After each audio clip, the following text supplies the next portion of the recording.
Hello,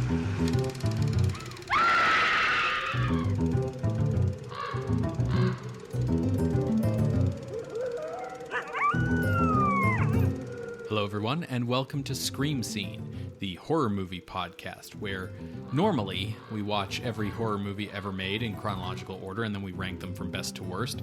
But once a month, we don't do that. When the moon is full. That's right. Today is one of our special bonus episodes on horror-adjacent films. My name's Ben. And I'm Sarah. Thank you so much for listening to us today. How are you doing today, Sarah? Good. I am excited for tonight's movie. That's good. Why do you say it like that?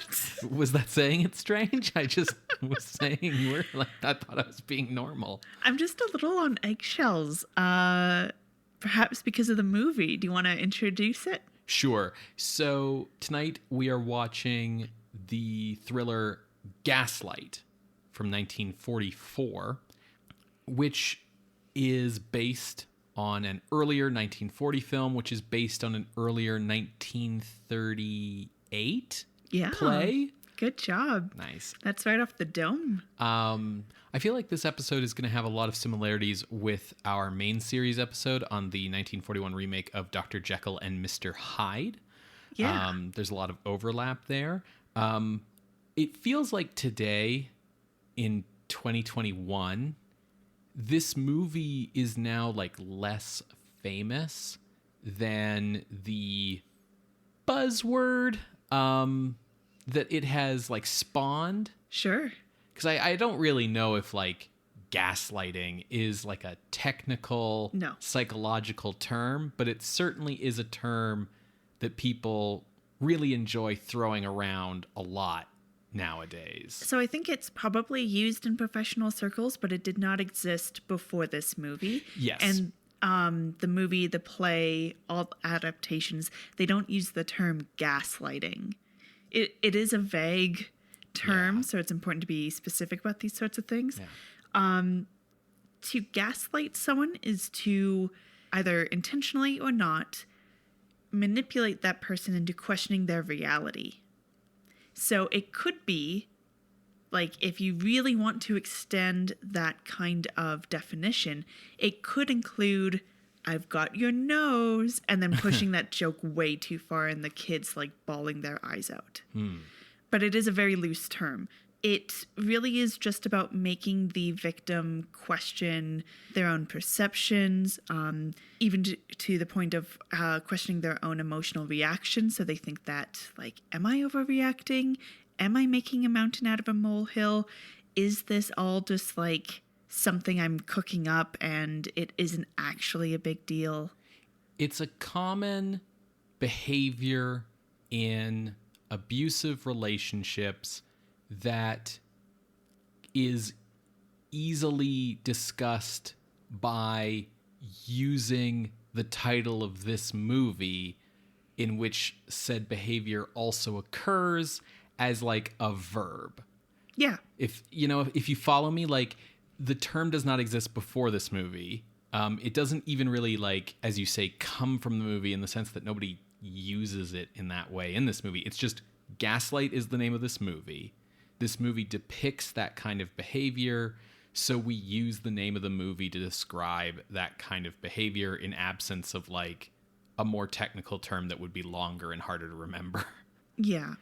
My personal opinion is that the term spawned from, like, cultural critics, not psychologists and people who would be studying or attempting to help, like, social workers, attempting to help people in abusive relationships. I think it's seen a huge growth recently because of this growing overlap between psychological, mental health, social work language, and media criticism language that we see online nowadays. And I'm sure that there could be many an episode on a different podcast to really dive into that phenomena. Yeah, but it's not this podcast. But No. I felt it was important to just sort of up top be like, hey, listener, you probably know this term more than you do this movie even. here's the relationship, right? Yeah, Because absolutely. like seeing this movie might help you understand like why the word gaslight, which otherwise has nothing to do with the behavior it's describing, right? Like, you could make a case, but even in the movie, like, it's, yeah. It's akin to how like talking about kryptonite as someone's weakness is like just like you can just say that and you don't normally stop the whole conversation to be like, because you see there's this comic book character named Superman and in the Superman comics and blah, blah, blah. Like people just get what you mean even if they aren't familiar with Superman. Yeah. So as earlier mentioned, this movie has a pedigree and this story is older than the movie that we're watching tonight.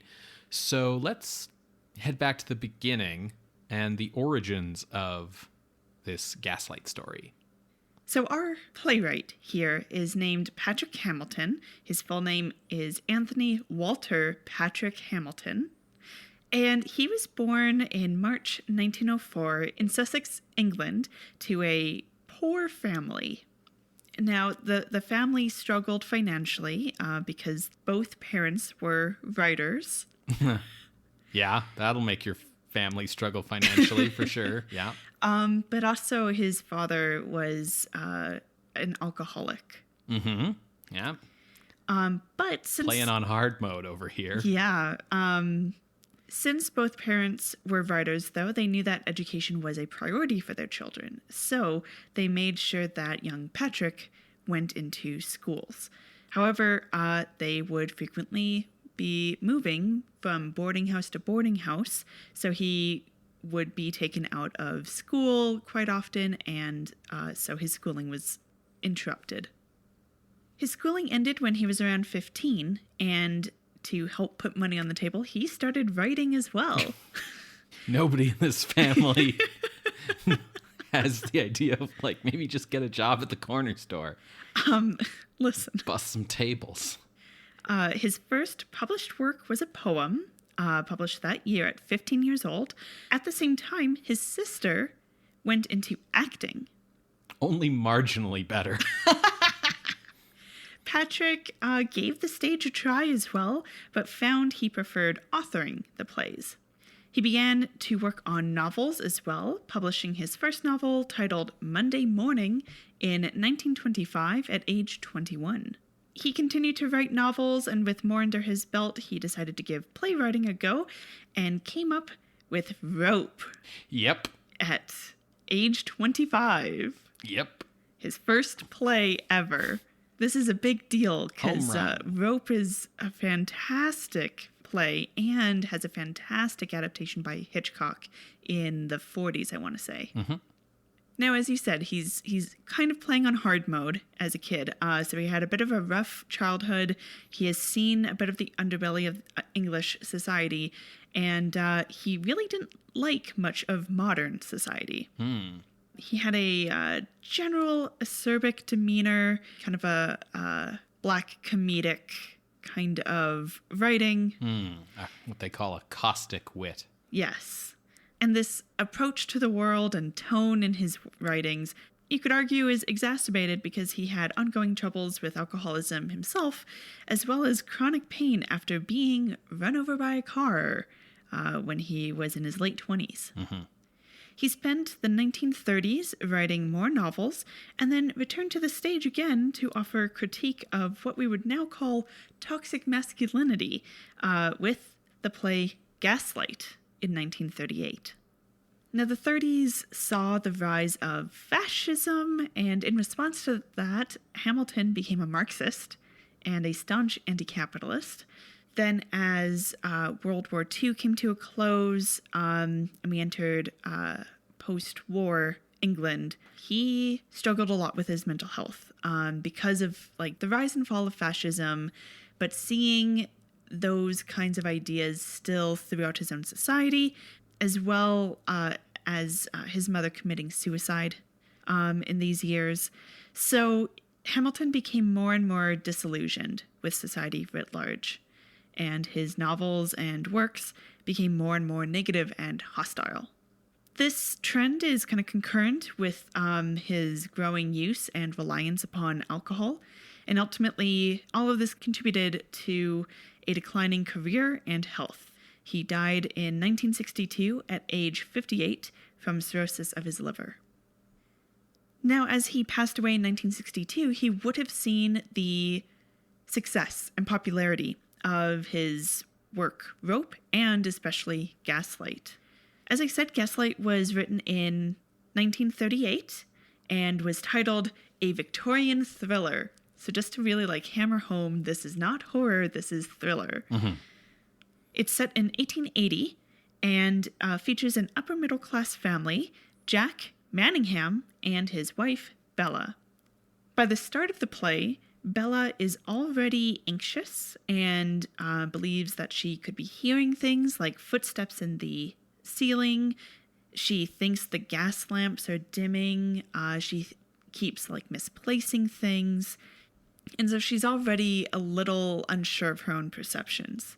And this is because Jack is convincing her that she's imagining things, including imagining his flirting with their maids. Then a police detective, Ruff, I think. How's the name spelled? It's spelled Ruff. Okay. But it might be Roe or Rue. The Brits are strange. The Brits are strange. Now, the reason Ruff has entered is because he is investigating a cold case of a murder that happened in the flat upstairs. A rich woman was brutally murdered. The culprit was never caught, and her jewels and jewelry were never found. And as Ruff is talking with Bella through the play, he starts to show and kind of explain to Bella that it's actually her husband who is causing these strange noises and causing her to doubt her sanity. The noises that she hears is actually her husband going upstairs and searching through the attic for these missing jewels because he is the murderer. The gas lamps dim because he turns on the lights upstairs, and that causes the flow to fluctuate to the lamps, so hence the flickering lights. Hence the title of the play, hence the psychological abuse term. Yes. Now you know. The more you know. And eventually, the detective convinces Bella to help him catch Jack. Now, in the climax, Bella, kind of seems to waver and appears like she's actually going to help Jack escape, but then ends up turning him in and has a final line of after all, I am insane. Right, Jack? And just kind of needling him a bit with that. The play was very successful, and after 141 performances, it closed in June 1939. And it was so well regarded that the BBC brought the stage actors back for a televised version of the play. In 1939?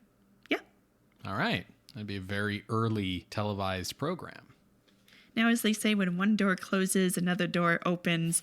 And the following year, 1940, we had a film adaptation in Britain of Gaslight. Now, this starred an old friend of the show, Anton Walbrook.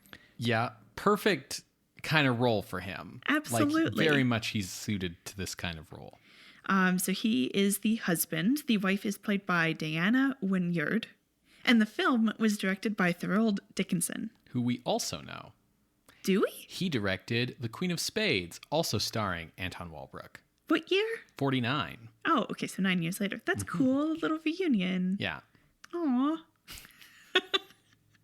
Now, with it being adapted to film, the play had to go through some edits. So now, the woman who is murdered upstairs, her name is Alice Barlow, and she is actually the aunt of Bella, the wife. Right, okay.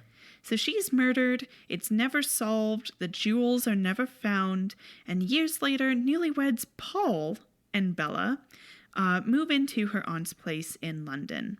Once they move in, Bella begins misplacing objects, hearing things, etc. Paul is saying no, it's all in your head. Why do you keep losing things? When suddenly a Scotland Yard detective by the name of B.G. Ruff gets introduced, And the film continues as usual. Now, as I'm sure Ben will explain later on and go into more detail, many prints of this 1940 adaptation were destroyed purposefully by MGM, but it was found and restored in 2015 by the British Film Institute.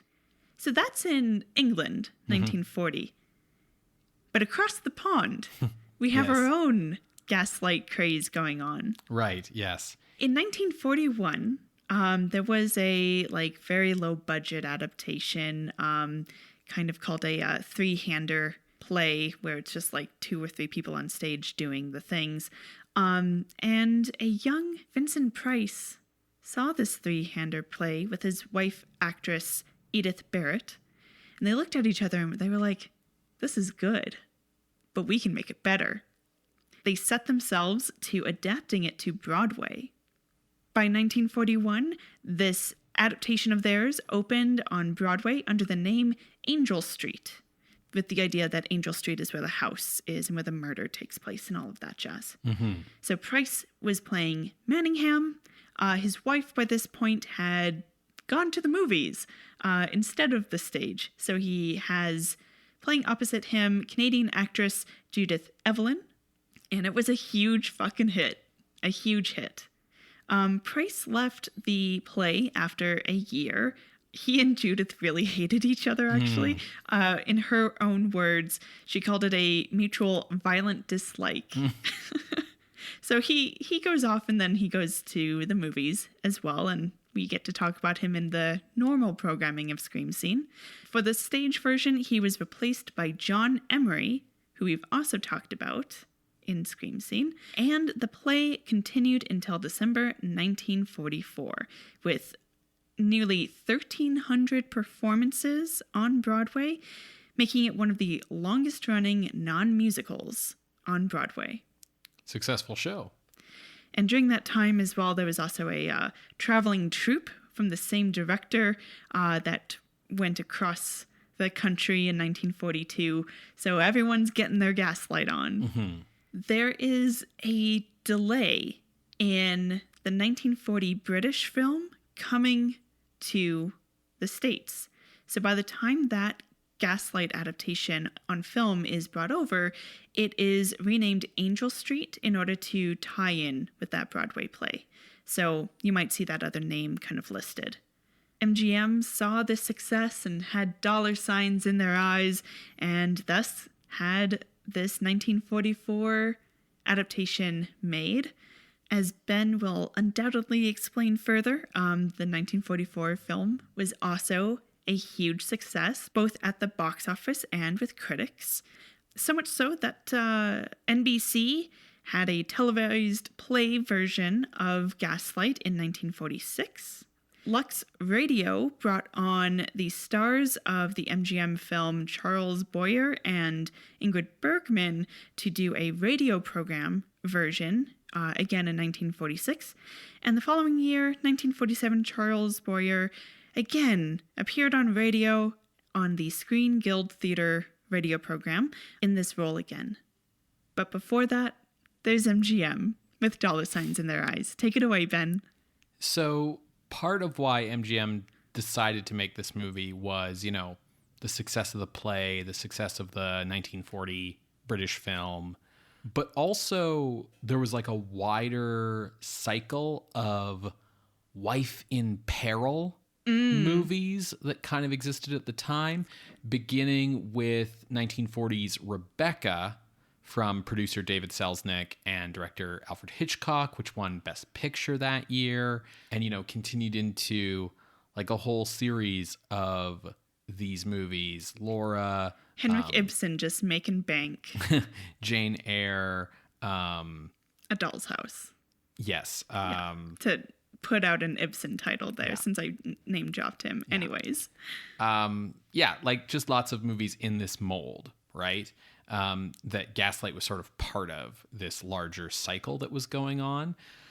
Now, when MGM bought the rights to remake Gaslight, they did very much the same thing that they did with their remake of Jekyll and Hyde, which was they included a clause in the contract that they were able to buy up and destroy all the prints of the 1940 version so that it would not be held against their version, so no one could compare them, so they wouldn't be competing against an earlier version of the story. And in this way, the UK version of Gaslight did not come to the US, so the, feeling for MGM was like, okay, we get to introduce the story to people, so they won't be thinking, oh, well, in the earlier version they did this.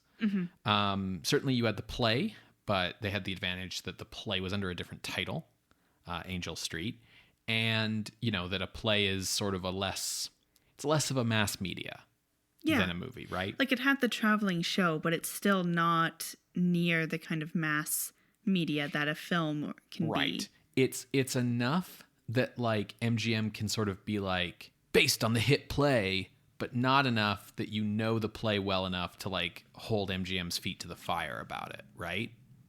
So MGM tracked down every print they could find so that they could destroy them.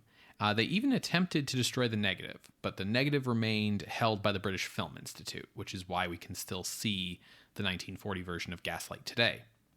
As you mentioned, the British film did eventually come out in the US. It came out in 1953 under the title Angel Street, which was because the US version of the play was called Angel Street, but also because they couldn't release it as Gaslight because the MGM remake was then still in circulation, in the 50s by then. So, like, they couldn't call it that. Ironically, in the UK, this film was also not released under the title Gaslight because in the UK, MGM didn't want audiences to mistake it for a re-release of the Anton Walbrook version. So in the UK, this movie was released as The Murder in Thornton Square. Initially, the plan for this movie was for Vincent Minnelli to direct. He had just directed Cabin in the Sky for MGM and was kind of their, like, go-to, like, theater to film guy. And the other part of the plan was for Hedy Lamarr to star in the lead female role. Oh, that would have been cool. The writers who were brought on to adapt the stage play to film were John Van Druten, who is best known as the writer of the play I Am a Camera in the 1950s, which would become the basis for Cabaret, screenwriter Walter Reich, and experienced play-to-movie adaptation wizard John Balderston. Ah, our good friend John. Yes, who we know as the writer of Dracula, Frankenstein, The Mummy, Bride of Frankenstein, and Mad Love. Now, in adapting the play to this movie, they made a few changes. I think almost all the characters have different names in this film version. The aunt, I believe, becomes the wife's mother in this version. And there's a few other changes throughout, which some of which I'll talk about in a moment.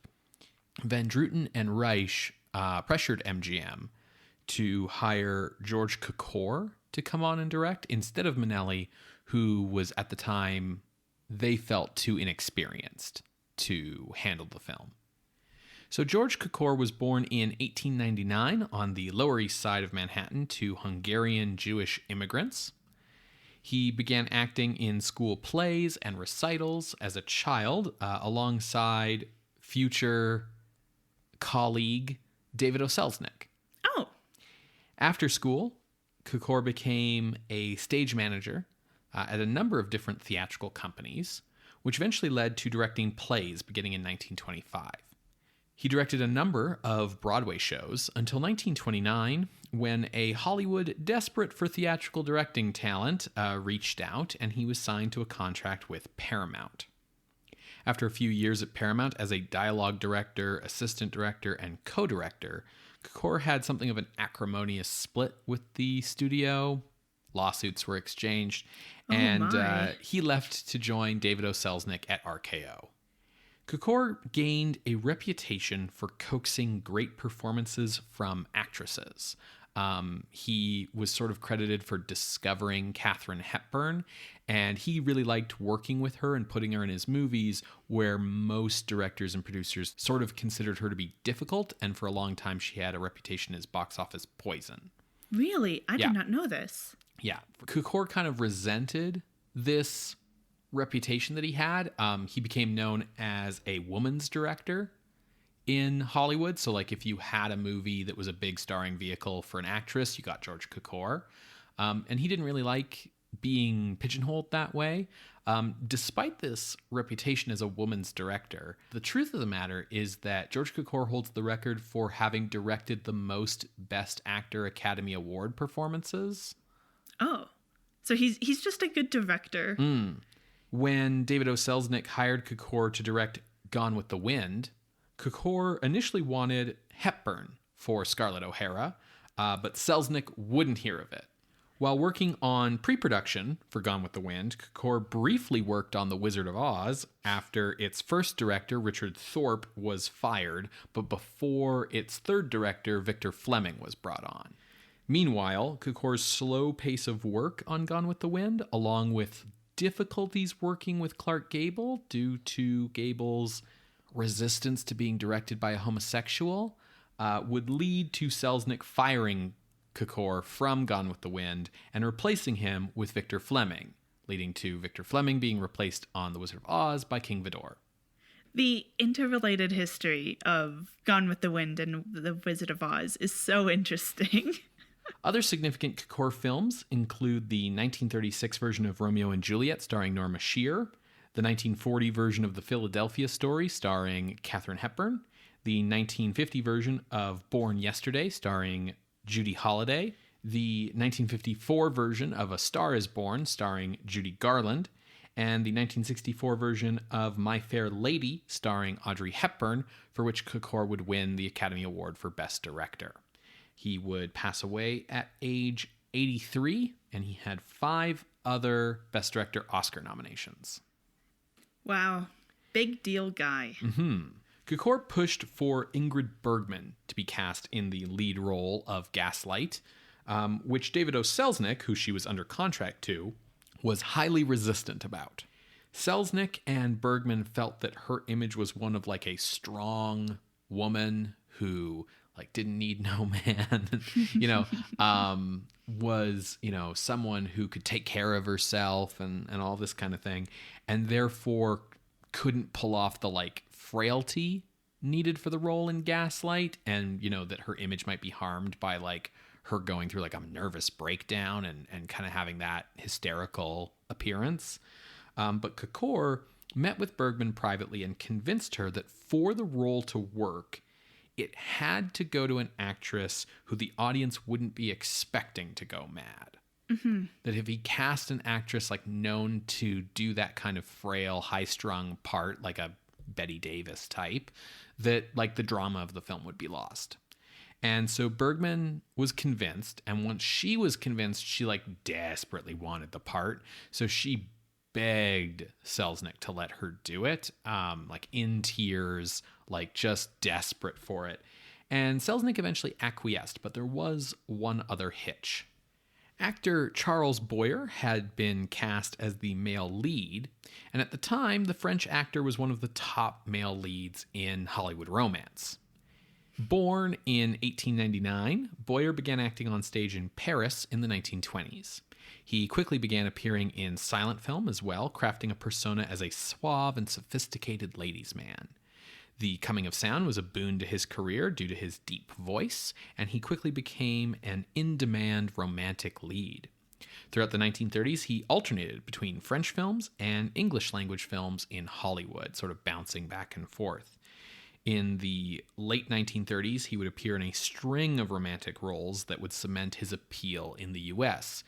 He basically typified the like French romantic lover archetype.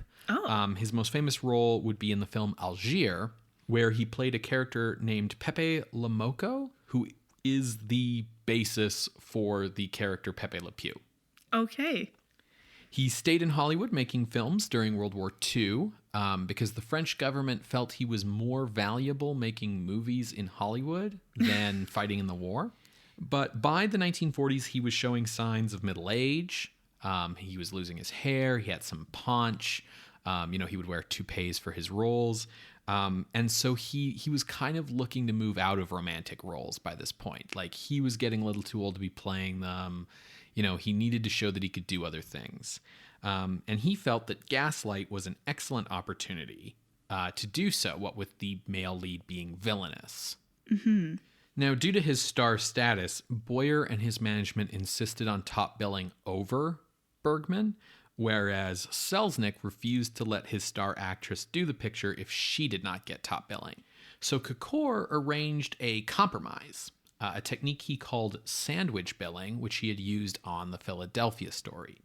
So what they did was the investigator character in the play and the movie. In the British versions, he's very much hello, I'm Investigator Ruff from Scotland Yard. I'm portly and have a mustache, and I'm older, and I'm here to be a detective, what? And so for this version, they beefed up his role significantly, turned him into someone who could be an alternate romantic interest for Bergman, and cast Joseph Cotten. Yes. Cotten was also under contract to David O. Selznick at the time. And so what this let them do was move his credit above the title as well, so that the top three billed would be Charles Boyer, Ingrid Bergman, Joseph Cotten. So on the poster, even though Bergman's second billed, her name would be flanked by the two men and be centered on the poster above the title, thus highlighting her name, even though she's getting second billing. And this was a sort of common tactic at the time. Now, we talked about Ingrid Bergman quite a lot in our episode about the 1941 Jekyll and Hyde. That's episode 87, if anyone wants to go take a listen. So I'm not going to, rehash that stuff here. Yeah. Since appearing in Jekyll and Hyde in 1941, she had appeared in Casablanca in 1942 and For Whom the Bell Tolls in 1943, increasing her star profile since then significantly. She would follow up her role in Gaslight with her role in Alfred Hitchcock's Spellbound in 1945, which was yet another part of the cycle of wife in danger movies that I mentioned earlier. Cukor suggested that Bergman study patients at a mental hospital in order to learn about what a nervous breakdown looks like. So she did so and incorporated their mannerisms into her performance. She did have a problem with her love scenes with Charles Boyer. And this was that she found them very uncomfortable and embarrassing because they were among the first scenes in the movie shot.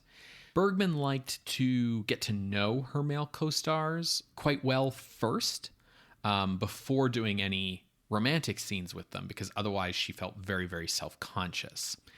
This was not helped by the fact that Boyer was a little shorter than Ingrid Bergman. Ingrid Bergman's 5'8".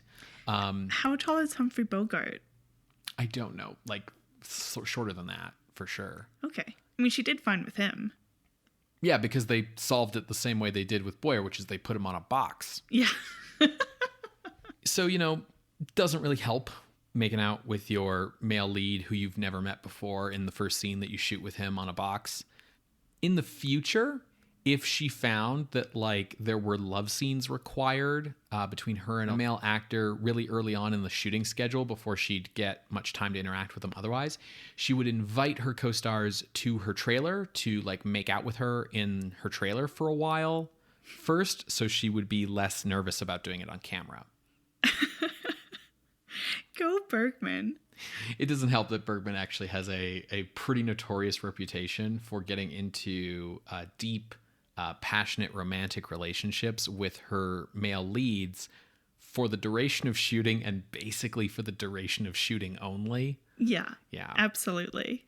In order to track her character's mental breakdown in the film, which, was shot out of sequence, as with most Hollywood films, Cukor would recap the entire film's plot to her up to the scene they were shooting.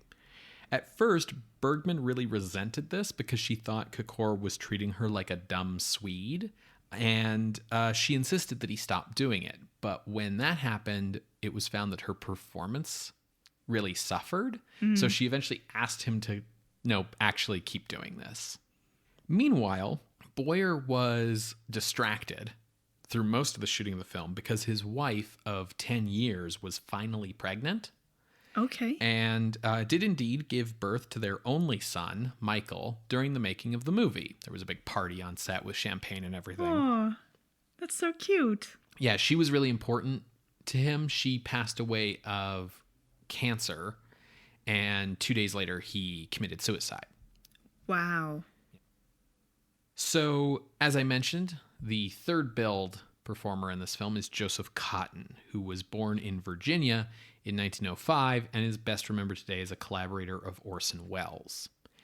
His schooling was like private acting lessons that his parents paid for. Oh, wow. I didn't know that. Yeah, his family was well off, although he did pay them back for the private education by playing professional football after he finished school and like paying his parents back with the money from that.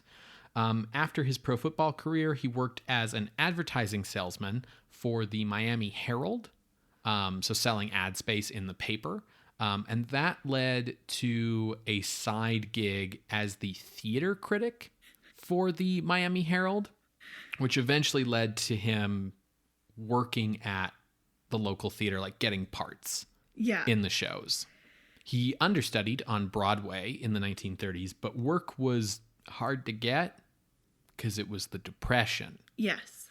He met Welles, who was 10 years younger than him, in 1934, and Welles immediately took to him, thought that Cotten like had a natural charisma and natural comedic ability, and they became friends. Although Welles was sometimes a little bit like backhanded with his compliments to Cotten. He once told Cotten like that he was very lucky that he was tall and thin and had curly hair and could move about the stage without bumping into furniture. Because while these were very minor qualifications and meant that he would never probably make it as a, real actor, they did qualify him for something much better, which was being a star. And in terms of being a star, he had hit the jackpot. Can I get a map to that sentence? Yeah, I mean, he's basically saying like, listen, you're super handsome and you're not an idiot, so you're going to be a big star. You're not going to be a good actor, but you're going to be a big star, and that's better. I think he's a great actor.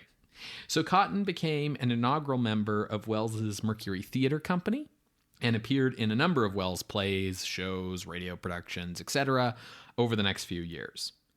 In 1939, he played the lead role in The Philadelphia Story on Broadway, opposite Katharine Hepburn. But when the play became a movie, his part went to Cary Grant. It's Cary Grant. You can't compete. I'm sorry, Joe, but it's Cary. Cotten's first film role, therefore, would be in Welles's Citizen Kane. And Cotten would emerge the one performer in that film's cast other than Welles himself who would actually find major Hollywood success.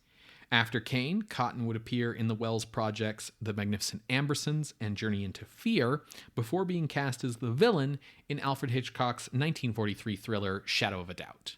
And if you want to see how good of an actor he is, look to that movie. Yeah, Shadow of a Doubt is very, very good. Yes.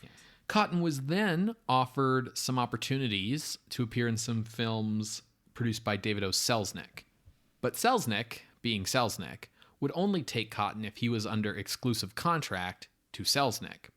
So telling Welles about this, Welles tore up Cotten's Mercury contract and said, "He can do more for you than I can." Oh. I'm just having feelings. So Gaslight was Cotten's next film after Shadow of a Doubt, although he would reunite with Welles for 1949's The Third Man.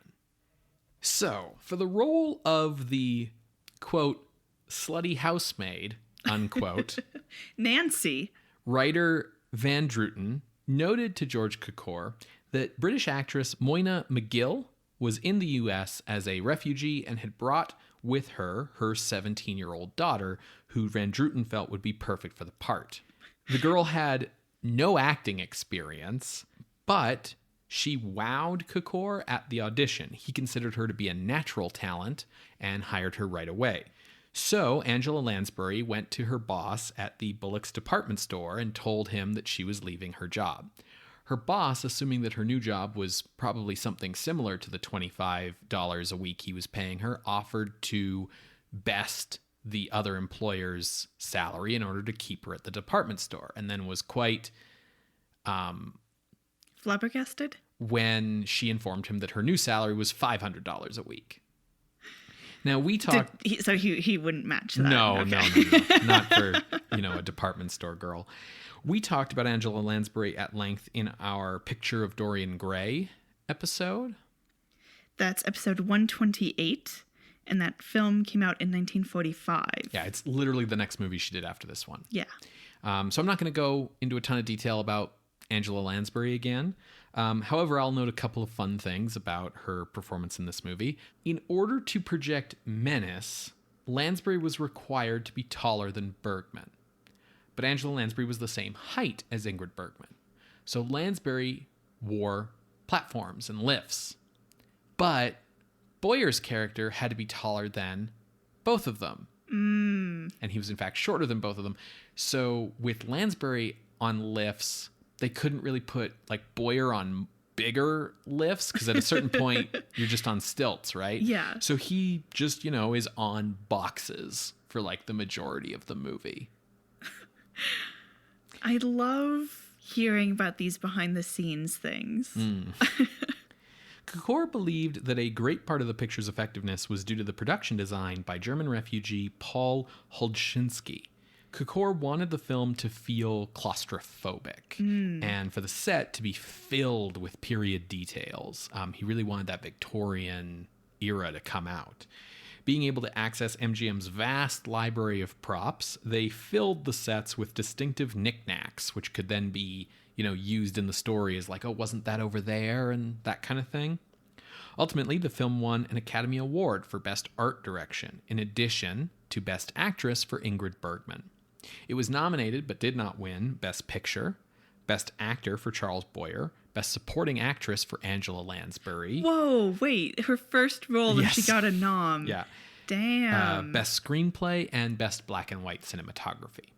Gaslight was released on May 4th, 1944, and made $4.6 million against its $2 million budget. Yeah, so much money. It was highly critically acclaimed, and it remains a classic. Although some modern critics do prefer the original 1940 version now. They find its subtlety to be superior. But, to each their own. Yeah.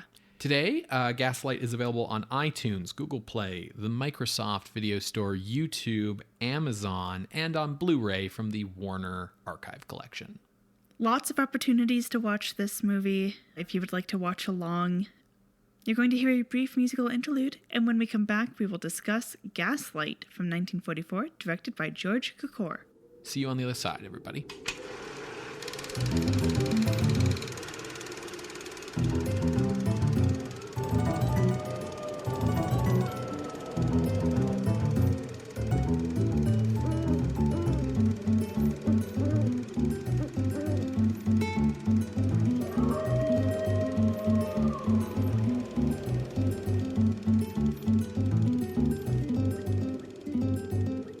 Welcome back to Scream Scene, everyone. We just finished watching Gaslight from 1944, directed by George Cukor.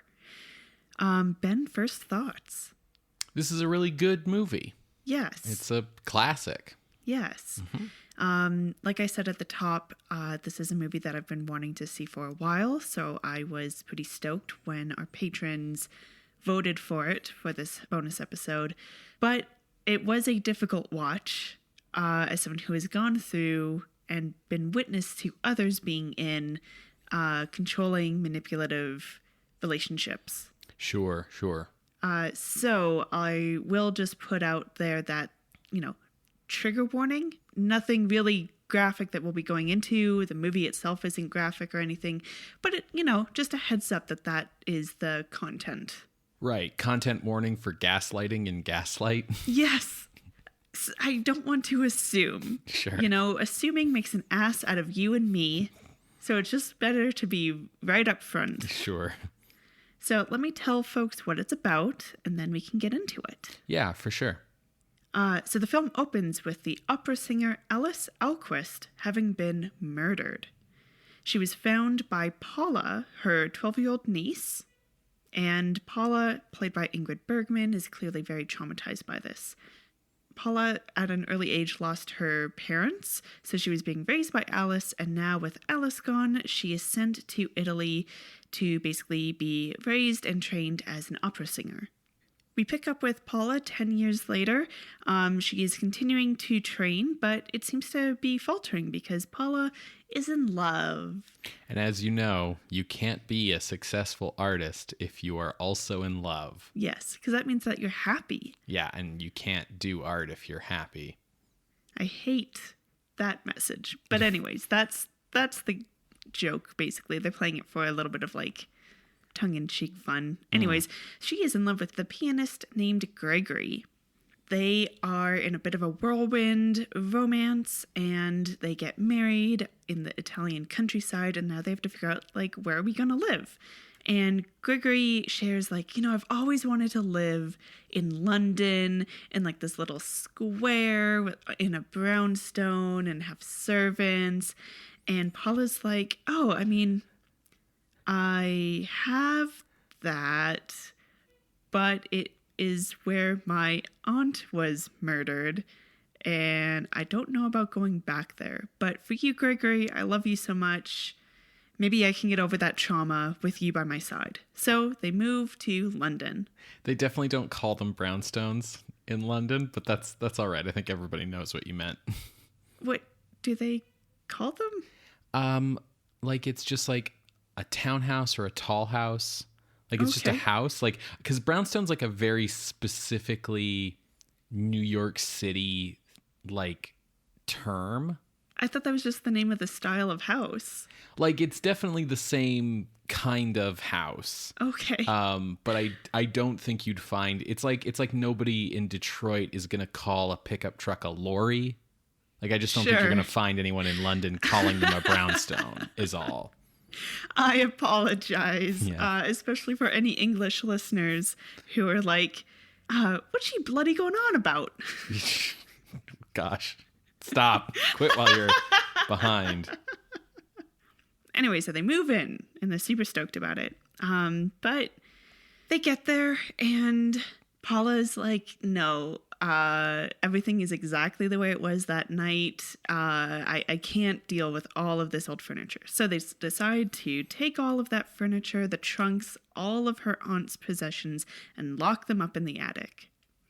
While they are deciding this, Paula does discover this letter that falls out of some music, and it's from almost like an admirer to her aunt from a man named Sergius Bauer. And upon like seeing this and seeing that the letter was delivered like 2 days before her aunt's murder, Gregory like snatches it and seems to be like really mad. And then he's like, no, I'm just worried that it's going to like worsen your feelings about this place, but don't worry about the letter. And that's kind of your first sign that something seems a little strange. But the weeks go on, and Paula seems to be doing all right. Gregory does note that she seems to be getting a little forgetful. She keeps losing things, possibly hearing things like things up in the attic, or like the sounds of someone walking around, the gaslight lamps going down. She ends up actually losing a brooch that he gives her, and she feels like really upset about it. Things in the house, like pictures, keep getting moved, and when they ask the servants about it, they're like, no, we didn't move that stuff. And Gregory's like, well, I didn't move it. So Paula, like, you must have moved it and forgotten. And it starts out with like these little tiny things of like, oh, you're always forgetting things. Don't worry, dear. Into like full on like, well, if you think the servant stole it, like you're the one who knew where to find the picture. So clearly you took it, kind of accusing. Not helping the situation is a maid, Nancy, is hired. Gregory kind of flirts with her. Nancy is also very like forward with him, and she's just continually kind of antagonizing Paula. So that's pretty much all the same as what we've seen in the previous versions that we outlined. Really, the only main difference is like the relationship between Paula and Alice. It's much more of like implied maternal feeling here in this version.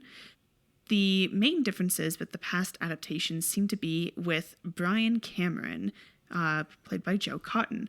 So to introduce him, he is the assistant to the Scotland Yard commissioner, and he recognizes Paula because Brian was a big fan of Alice Elquist when he was a young kid.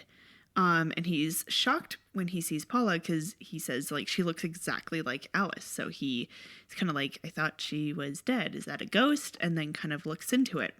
Now, because he was a fan of Alice, he paid a lot of attention to the case of her murder. And as he is now assistant to the commissioner, he starts digging through the case files. And, that's how we get some exposition about jewels were never found, murderer was never found, all of that jazz.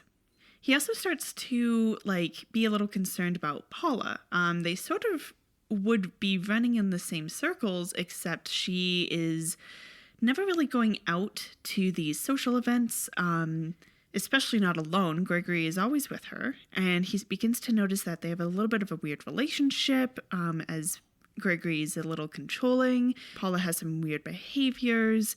Gregory does notice that Brian is, kind of always around, and he seems to be getting jealous, but Paula doesn't know who Brian is at all.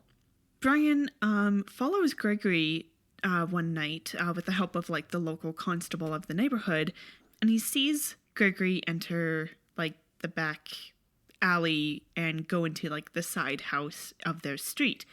So he's like, well, this is really weird. Why would he be doing this? Eventually, Brian is able to talk to Paula and kind of confront her with what's going on?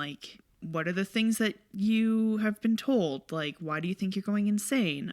The gaslight thing is real. The noises are real. All of these things aren't just your perceptions. It's all real. So what is going on? And he kind of puts together that Gregory is Sergius Bauer. He is the murderer of Alice Elquist, and he is searching for the jewels.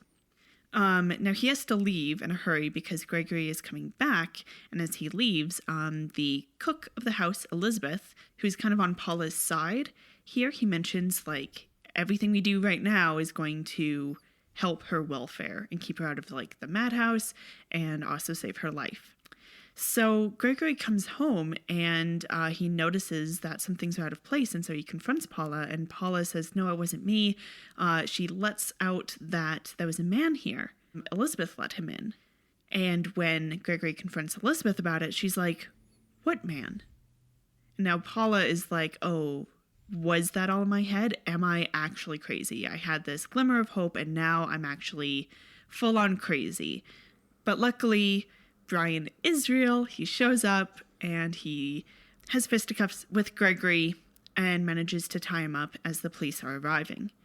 Paula does get to confront him and kind of have it out. It looks like she's going to help him escape, but then is able to kind of take a bit of revenge on him by saying no, this can't be a knife in my hand to cut you loose. I'm crazy, right? And if I wasn't crazy, maybe I could have helped you, and maybe I could have pitied you, and maybe we could have moved past this. But I'm crazy, so I guess I hate you. Oops. Where's the knife I was holding? I guess I must have lost it. I lose things so often. Where was it again? Yeah. Just doing a bit of some vengeful mocking. Exactly. And so Gregory is taken away by the cops. And we get left with her and Brian kind of ruminating on her experience. And he says you'll get over this. The night is passing. Things will be all right. And it's implied maybe they'll get together. Yeah. The end. Yeah. So I didn't mention some characters. There is a Miss Thwaites, who is a nosy neighbor, who is a little bit of a comedic relief, especially at the end, and also a source of a lot of exposition.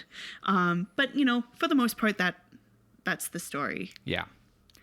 What did you think, Ben? Sure. I mean, so obviously the movie is good. Yeah. Bergman and Boyer are both great in their performances. The production design and the cinematography are both fantastic. And like, wow, does Angela Lansbury do a lot with kind of like a nothing part, to be honest. Yeah. I am a little shocked that she got a supporting actress nomination because the part is so small. Yeah, like I kept expecting that Nancy would like start having an affair with Gregory and like become his like accomplice in doing all the things around the house necessary to make Paula think she's going crazy. But that never quite happens. Mm-hmm. She's just kind of there. And if this was another movie, she would just, you know, be there. I mean, it is the kind of role that you would let some first-time actress play because it's nothing. Yeah. And I think it speaks to how much confidence Angela Lansbury has in her performance and how much screen presence she has and how much like immediate out of the gate charisma she has, that you like remember the part, that you remember it as being a bigger part of the movie than it is, and that like the, you know, Academy was like, yeah, we should give an Oscar nomination to this actress, when like, you know, like this is the kind of thing where this is why up and coming actresses in Hollywood in this period like would take the role of like the executive's secretary who has like 3 lines that are like, call for you, Mr. Jones. Your wife on line 4, Mr. Jones. Your coat, Mr. Jones. And they would take these roles because like the hope was like, maybe you can do something with this enough that like someone will notice you. Yeah. And like, holy shit, is Angela Lansbury doing that, you know? Yeah. It was like, I think she has some natural chemistry with Charles Boyer, especially when she has that one moment where she's very forward with him. I think like it's a subtleness, but it's like, Angela. Yeah. So I think she really owns it. Yeah. And I think Charles helps really bring forward her performance with his reactions. Like they feel very like natural, Sure. I guess. It doesn't feel like, and now I do this because I'm acting with someone who has no experience. Especially in that scene, like he seems surprised as well. Mm-hmm. I think maybe Boyer comes on like a little strong at the beginning of the movie. Like when you know the twist and you know the answer to the mystery and you know what's happening, it feels like the movie plays its hand a little too strong, a little too early. But at the time, I think it must have helped that he was playing against type. Yes, but I also was like, because you gave the context of him being in these romantic roles and stuff, I thought it was a little metatextual that he's being so romantic in the beginning, and that it's you ignore those red flags that you might seeing it, knowing the twist, because you're like, yeah, this is exactly the part that he would play. It's one of those things where, like, I feel like now this is probably one of the most famous roles that he has. And if anything, like, I think Ingrid Bergman is more famous than Gaslight, but I think Gaslight is more famous than Charles Boyer now. Like, I don't think people remember him the way that they remember, like, Cary Grant or Clark Gable, right?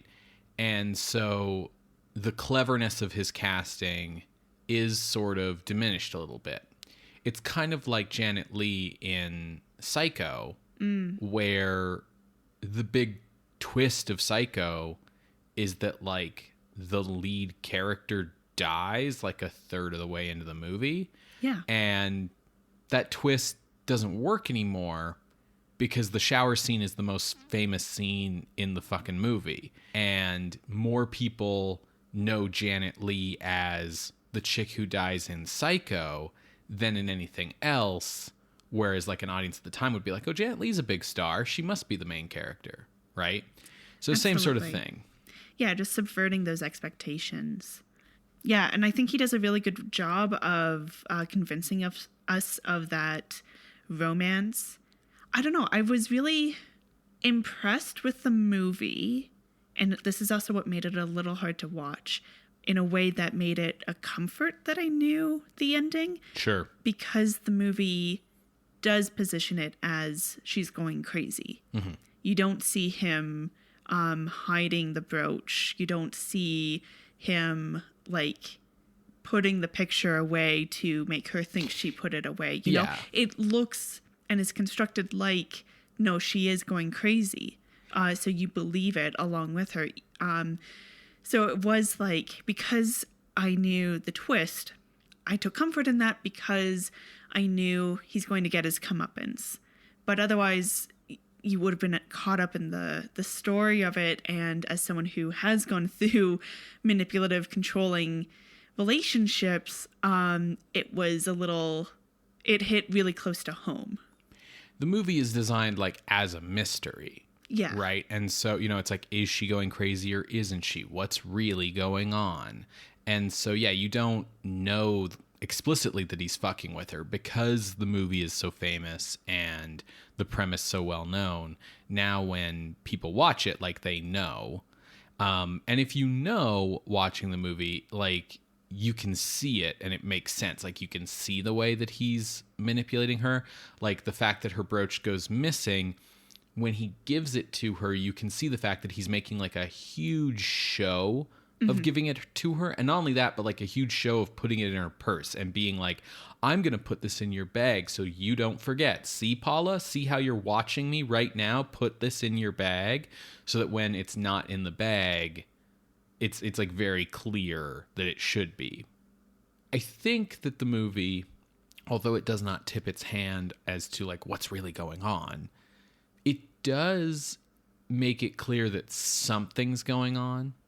That even without knowing that Gregory's trying to make her go crazy, you can sense that there's something wrong with what's going on here, because Gregory's like, oh, she's too ill to go out. She can't do anything. She has to stay home. And everybody's like, well, she seems fine to me. You know, like, you know something weird is happening. Yeah.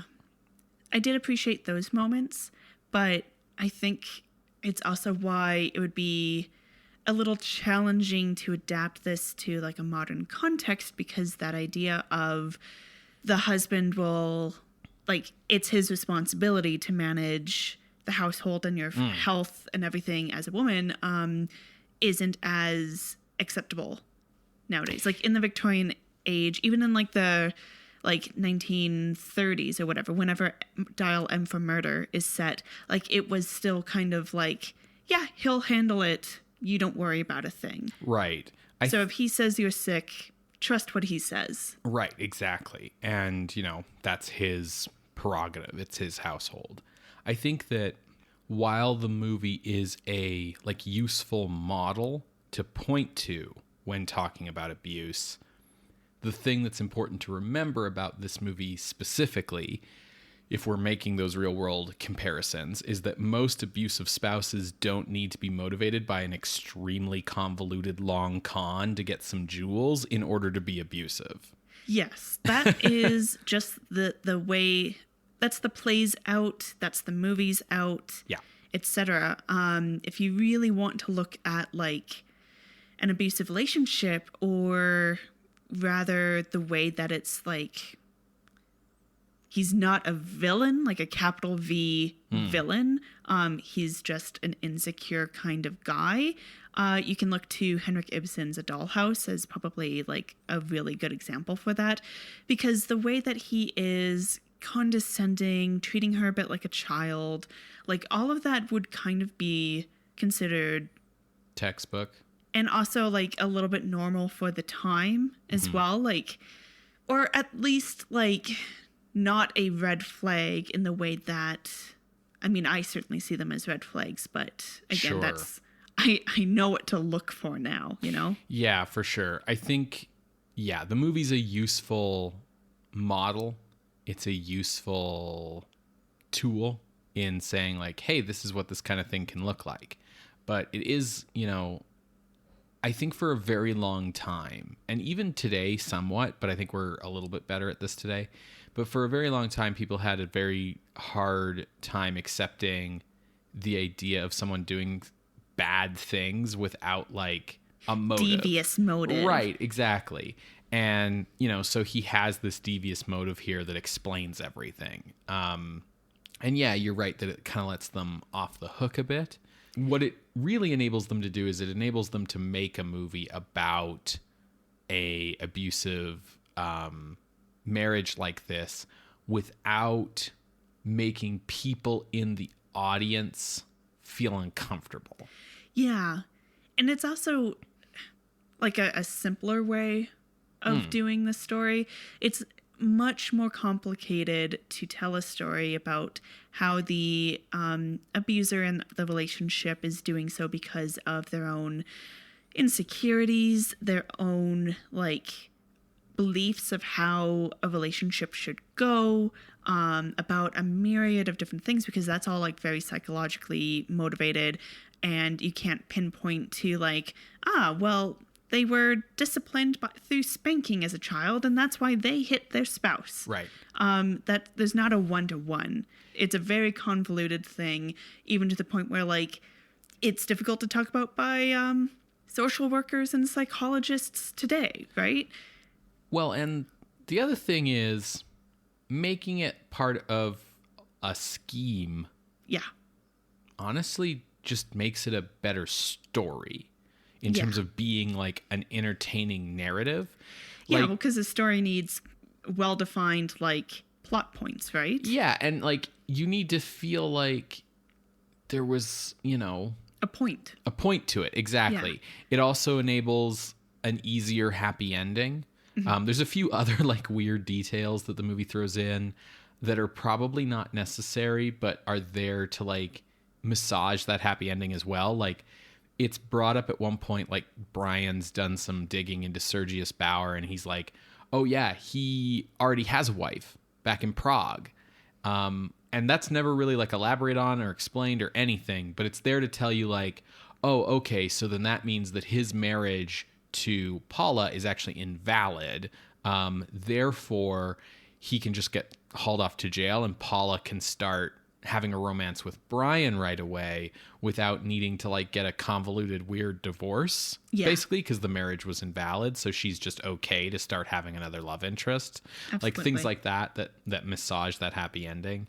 But yeah, like there's always been kind of a push-pull in storytelling for a long time now of like realism versus not. And, you know, so someone might say like, well, it is a better story to show like the actual like complexities of human psychology and to really show that like people can be like this without any kind of devious motive. And that's fair. Like that's a fair viewpoint to have. But that's a harder story to tell in a way that an audience is going to like enjoy. Like like a movie, you have 90 minutes, 2 hours to do that. Whereas in a miniseries, or like an ongoing television series with serialized storytelling, you are better able to dive into those complex themes than you shades can. Of gray. Exactly. I think, you know, there's a reason why Gaslight is a classic that people still remember and reference, and, you know, stuff like Scenes from a Marriage are classics, but like not cultural touchstones in that same way, because more people are going to watch this and see this and enjoy this and remember this, right? And, you know, they might not watch this movie and think, oh, this is, you know, depicting an abusive marriage. They're thinking like, oh, this is a mystery thriller. Like, is she crazy? Isn't she? But because they remember this movie, because it has a strong story, because it has all the right mystery details of like, you know, Chekhov's glove and everything. Later, when they see a real abusive situation, they can go, oh, this is like Gaslight, right? That's sort of what's going on here. Yeah. And I feel like saying, well, this is a better story to go deeper or to have a simpler narrative. Like, better, nah, I'm not going to do that. It's a different way of telling the story. There's a reason why stories get told this way. Yeah. There's a reason why it is effective to make narratives that have real world issues as a theme rather than just make a narrative about that real world issue. Because sometimes those themes stick with you more when they have a strong narrative or characters that they're being pinned on, right? Absolutely. I do think it's almost kind of a shame that the movie's been a bit overshadowed by the term it has spawned, because like it's a good, effective little thriller. I think people should still watch it. It's still surprising in some ways. Like when Elizabeth says that, no, the man wasn't real, because she's, covering. But I was like, oh no, then Paula's going to think she's actually crazy. I know this story. I've heard this story 1,000 times, especially with the term gaslighting, but it was still a surprising moment to me. So this movie still has some surprises. It's still something enjoyable to watch, even if it is overshadowed by the legacy it has inspired. I think it's a really good movie to watch. If you have triggers around abusive or controlling relationships, just be prepared going in. Have your comfort blanket, Yeah. Like you can get through it, but just, have your comfort blanket, because there might be moments where it's a little bit of a harder time. Yeah, I think, listen, it's good to have that warning. I do think that if someone came to me and they were like upset that the movie Gaslight depicted abuse and that they weren't ready for it, I'd be like, well, the movie's called Gaslight. Like this is the movie. Yeah. I think for me, one of the most effective parts of the movie is how expertly Paula's gradual descent is handled. Like I was saying earlier that I think it tips its hand a little too early with Gregory, but with Paula, like it's believable. Yeah. The way it starts with little things, gets bigger, the way you see her sanity sort of strain and then snap. And yeah, Bergman's performance is really, really good. And I think the movie does a very good job of handling it in a way that you don't lose sympathy for Paula. She walks the line really well. She doesn't just devolve really quickly. And I think like it's really hard to play a role where you're depicting someone who does lose their sanity, because you don't want to do it over the top. I think additionally, as much as it is unfair to say things like this in real life, when you're watching a movie, because you're aware that it's a movie and movie characters, act in certain ways and in many ways are more decisive, more commanding than like real people are, right? Like movie characters don't waffle about that often unless the point of their character is to waffle about. I think when you watch movies about abuse, it can be really easy to look at like the abused character and be like, well, why don't you just stand up to him? Yeah. Why don't you just tell him like, no, what the fuck? Like, whatever.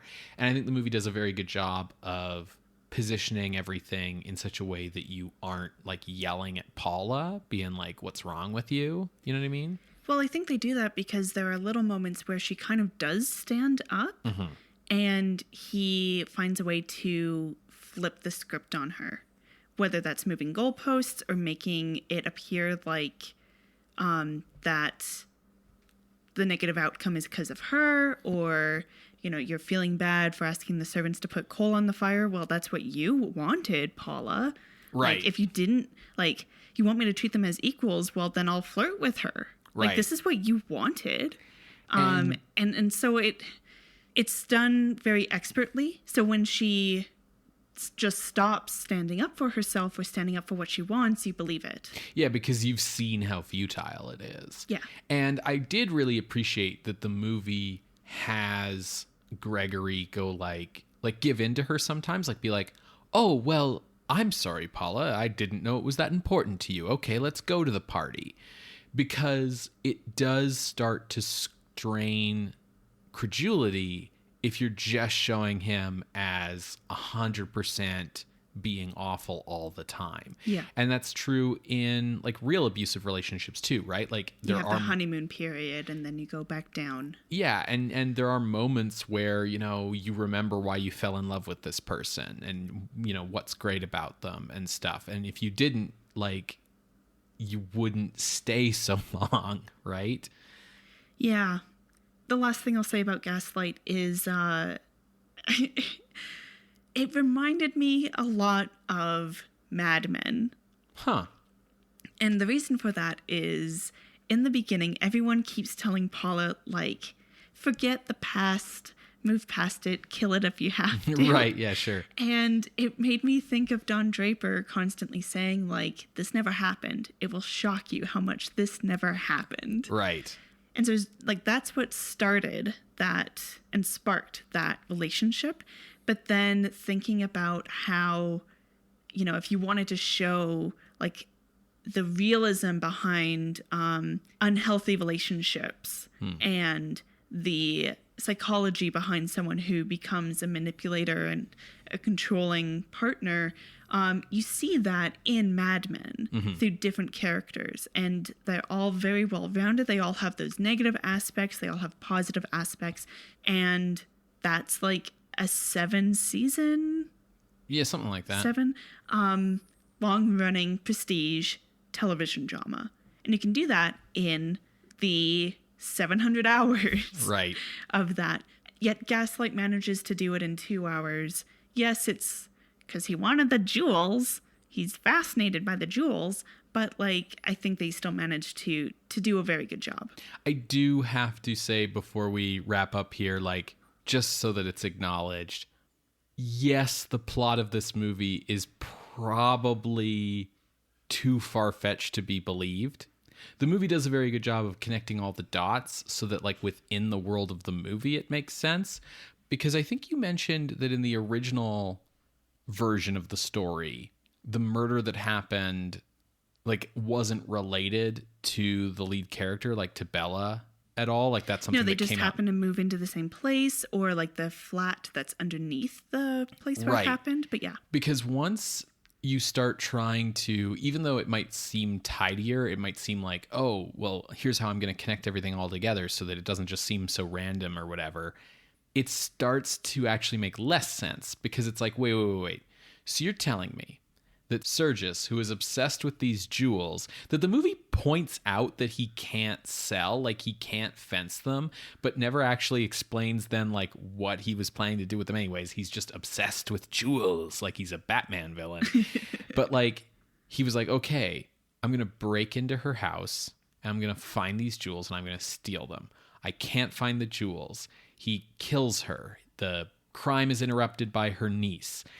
And then, like, he goes on this, like, decade-long plot to, like, become the pianist teacher at the school that she's learning singing from. Just break into the empty house. Right. It was empty for 10 years. Right. Exactly. This whole elaborate plan, like, she'll fall in love with me, and then we'll get married, and then we'll move into the house that I've manipulated her into moving back into, and then. And, like, it makes for a fun movie plot, but it's definitely, like, not the easiest way to do this.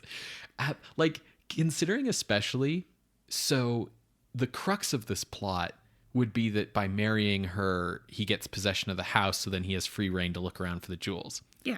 Except that even within that, in order to look for the jewels and have her not know that he's looking for the jewels, he still, like, leaves the house, goes to an abandoned lot at the end of the street, walks up to the roof of that abandoned house, and then goes across the roofs of all the houses to get to his house to go down through the skylight to search. So it's like, you could have done that the whole time. Yeah. Honestly, just say, like, okay, put a pin in that. Side note, the way they show him searching is just, like, throwing things around. Like, I get you're probably a little frustrated, but be at least a little orderly. Yeah, no wonder this is taking you so long. Yeah. Back to the pin, just say, like, we should catalog all of your aunt's possessions because maybe we could sell them or, like, at least know what's here rather than just throwing them all up in the attic. So I'll handle that since, Paula, I know that this upsets you. Right. So instead of leaving to go work at a, like, false location and be lying and whatever, I'll just go up and do this. Yeah. And then, like, you still have, like, all the girl. rest of You don't have to be hiding it. And I get that he wants to like make her think she's going insane so he can get possession of everything. Because he's also like already married and all that jazz to like the chick in Prague. But like, be a little smarter about this. You don't need to be so like, you don't need to hide things. Like the easiest way to lie is to do like some things out in the open, right? The thing is though, that like the convoluted plot doesn't feel so convoluted if it's just like, oh yeah, I killed the woman upstairs, never found her jewels. And then like, you know, the next year or a few months later, I married the woman who lives downstairs so I can have access. That's one thing. But like, I groomed this gal for 10 years so that eventually I could get back into this house is like, at what point does this not become worth it anymore? Yeah. So yeah, I just wanted to point out that like, the story doesn't really make sense, but that's fine. Well, folks, I hope you have enjoyed this bonus episode this month on Gaslight. We're going to be having a poll go out October 1st on our Patreon for folks to vote on the October Halloween bonus episode. Woo! Scream Scene updates every Wednesday on Apple Podcasts, Google Podcasts, SoundCloud, and Spotify. You can subscribe to the show through our RSS feed, and if you'd like to help the show out, you can leave us a rating or a review. Tell your friends about the show, or head on over to patreon.com/Scream Scene Podcast. If you want to vote in the polls to decide our next horror adjacent episode, you gotta join the Patreon. Yeah. You can do it for as little as $1 a month, but if you go to the $5 or $10 levels, you get access to regular bonus content. And there's going to be a ton of bonus content all through October, as there always is. Lots of fun stuff. So join on up and see what's coming your way at patreon.com/Scream Scene Podcast. We'll be back to our regularly scheduled programming this Wednesday. Thank you so much for listening. Bye. Bye.